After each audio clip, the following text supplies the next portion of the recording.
Elfinworks Productions presents Ribbons and Bows, American Women in Violin History. Last time on Ribbons and Bows, we moved from the mists of time through the Romantic era. We met Florence Hardiman, soloist for John Philip Sousa, the most well-known act of the day. We met Vera Barstow, who captivated crowds with her 1745 Guadagnini violin. Florence Austin, the fiery American rock star of a virtuoso of a century ago, who captivated the critics and then disappeared from the stage, turning her attention to teaching. And Maud Powell, the fiery virtuoso who finally was recognized in 2014, decades after she had passed away, for her artistry, the first woman instrumentalist ever to be recognized with a Lifetime Achievement Grammy. And now, World War I and the Roaring Twenties, 1920s that is. This is the time the great Fritz Kreisler was sent to war. We see how war affected the careers of so many of our young heroines, and how an era of new freedoms affected life for them and for all of us. So now, let's revel in the Roaring Twenties as we meet 6 starlets of the musical stage: Irma Seydel, Kathleen Parlow, Estelle Gray-Lhevinne, Barbara Lull, Ilse Niemack, and Ruth Ray. World War I, 1914 to 1918, was known as the Great War because it was to be the war to end all wars. The first year, at Christmas time, sweet music played a part in bringing momentary peace. An armistice between soldiers on various fronts. It was December 24th, 1914. German soldiers, who were winning, began singing Silent Night. Others, across enemy lines, joined in, and peace broke out, lasting all through Christmas Day. Soldiers smoked cigars together and played soccer. They buried their dead. They exchanged chocolates, buttons, and other souvenirs.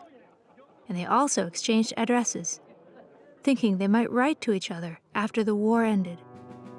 We're told of one certain young soldier who refused to participate in that transcendent moment, a young man by the name of Adolf Hitler, who'd have none of it. Not everyone wants peace, but many did.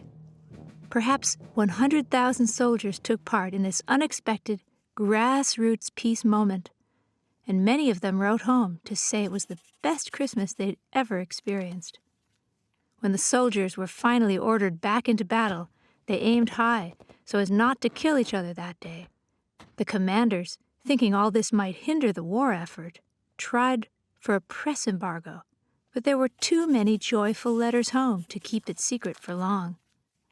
Who was the greatest, best-known, most well-loved violinist at that time?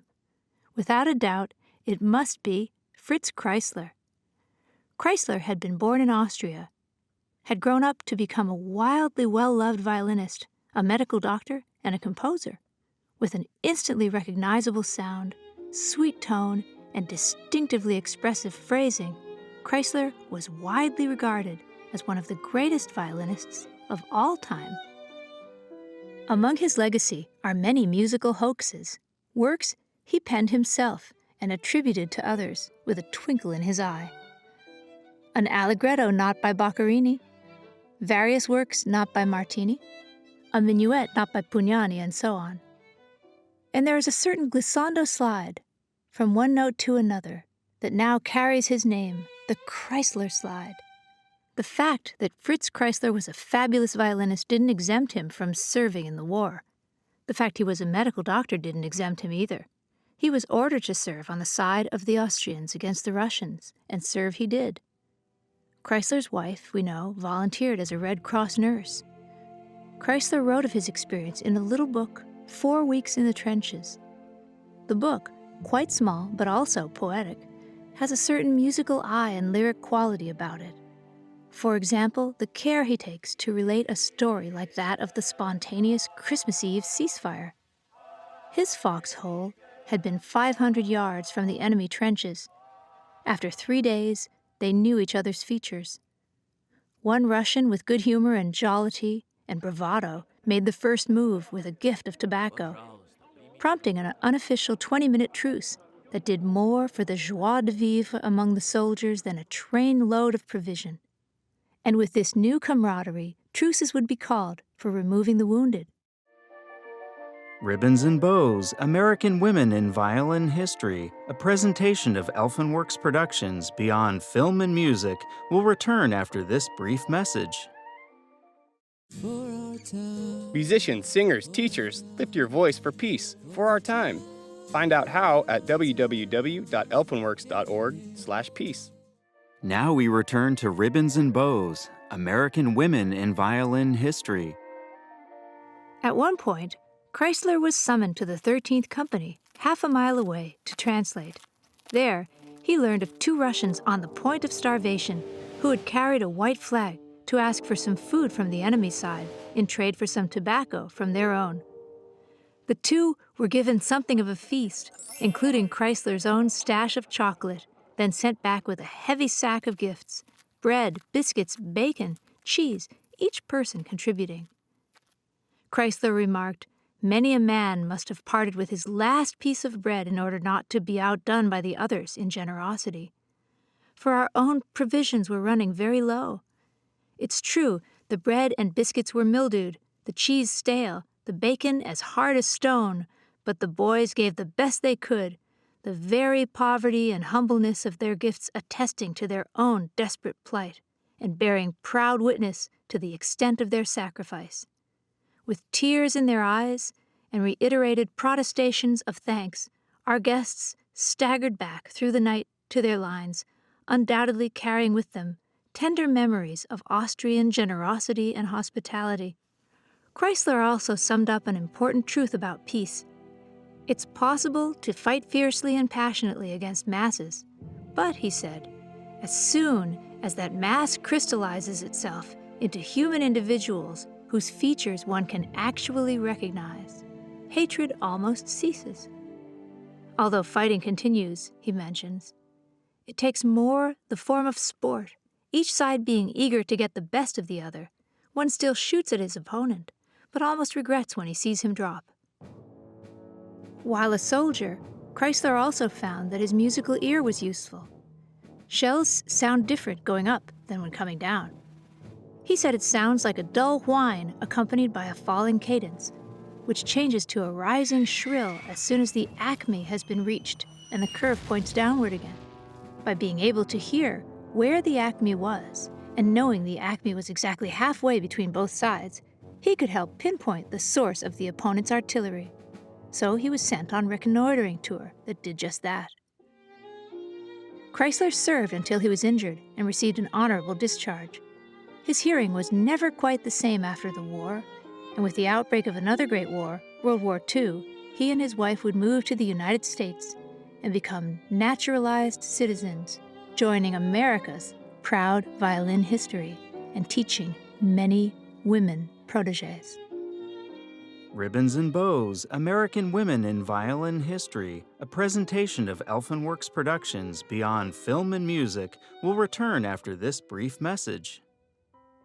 Hi, I'm Seema Shams, Chief Development Officer at the Carter Center, where we're waging peace, fighting disease, building hope. Did you know that you can be a part of advancing the lives of women and their families worldwide? Find out more at www.cartercenter.org. That's www.cartercenter.org. Now we return to Ribbons and Bows, American Women in Violin History. The Great War also saw women lend their talents to the war effort in many ways. Women even brought their violins to comfort the soldiers.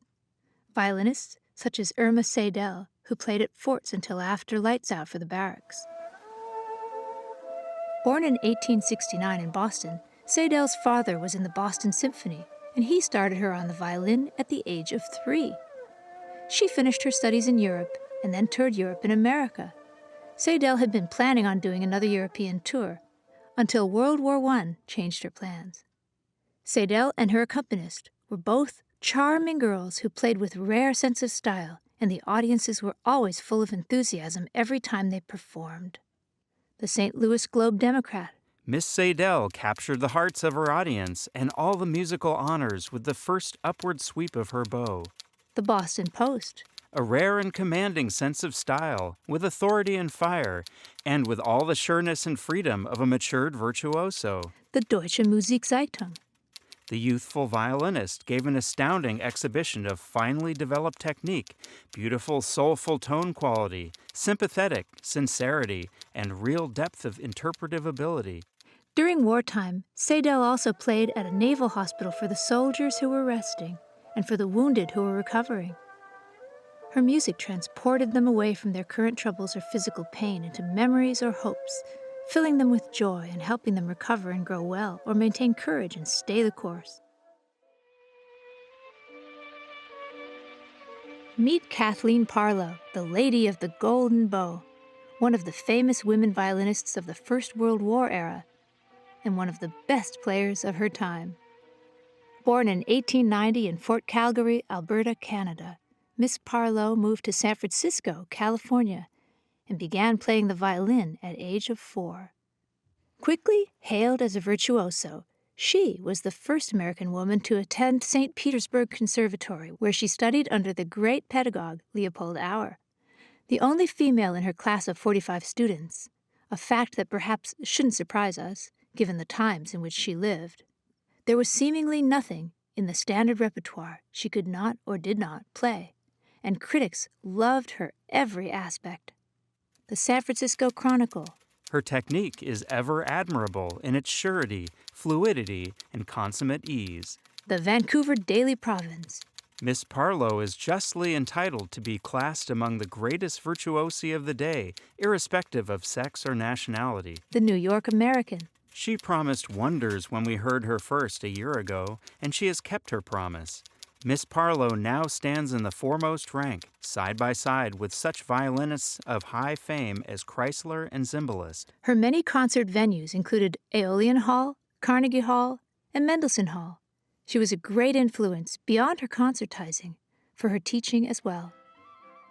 As World War I drew to a close in 1918, the world breathed a sigh of relief. The United States slipped into a time of prosperity and growth. Germany, though, was in ruins, forced to give up the military and make harsh reparations, payments that, along with soaring inflation, bankrupted the country, sowing seeds of discontent that helped pave the way, only 21 years later, for World War II. But for now, and ever so slowly, the rest of Europe was focusing on recovering and rebuilding from the ravages of war, picking up speed and then joining in with the United States in celebration as we headed full gallop into the 20s. In the teens and into the roaring 20s, virtuoso Estelle Gray-Lhevinne was known for her strong bowing and mastery of the violin. She was born in Alameda, California, and began playing violin at the age of 6. In 1906, during the San Francisco earthquake, Estelle's violin was being repaired in the city. The story goes like this. When the news came that the fire was spreading, the little violinist dashed downtown, even though the order was to shoot anyone entering the building. She flew past the soldiers, broke into the shop, and rescued the historic fiddle. Her violin was the 1715 Old Cremona. At 11, she was offered a cap and gown by the University of the Pacific, and shortly afterwards turned down a scholarship at the University of California in order to study in New York. She began giving concerts at the age of 15, and her mother was her tour manager and promoter. Gray-Lhevinne lived in a time when women were expected to marry and settle down. Of course, this can be difficult for a woman who has devoted her life to becoming a professional concertizing performer. Luckily for Estelle, she found and fell in love with a pianist, Moritz Levin. The couple had a son and toured together as a popular duo. Then, somewhat scandalous for the times, the pair divorced. In 1922, as was the custom, Estelle got full custody of their 2.5-year-old son, Laddie. Now a single working mom, Estelle stayed busy, and her number of performances increased. She was awarded a life membership in the Cleveland Musical Association, an honor few women received. When Laddie was 6 years old, he began touring with his mom, accompanying her on the piano. At the end of one 6-week tour, Estelle felt she needed to rest before the journey home to California. She entered a hospital in Boston and then died unexpectedly 2 days later. What a sad loss for all her fans, but most especially her young son. In a rare review, The Times of October 1926, a critic wrote, "Not alone by her mastery of the violin, not alone by her personality, not alone by her dramatic ability, not alone by her possession of a far-reaching, sweetly toned speaking voice, but all combined makes her the world's foremost woman violinist." This episode features excerpts from works in the public domain and copyrighted recordings of Maud Powell that were used with permission from the copyright holder. For details including full legal notice, visit elfenworksproductions.com. This concludes part 1 of a special extended presentation of Ribbons and Bows, American Women in Violin History. Tune in next time for part 2. Learn about all our products, including this one, available as an audiobook release, and find more information and detailed histories online now at www.elfenworksproductions.com. We thank you for your patronage and partnership as we strive to tell the stories that matter. Copyright 2018, Elfenworks Productions, LLC. All rights reserved.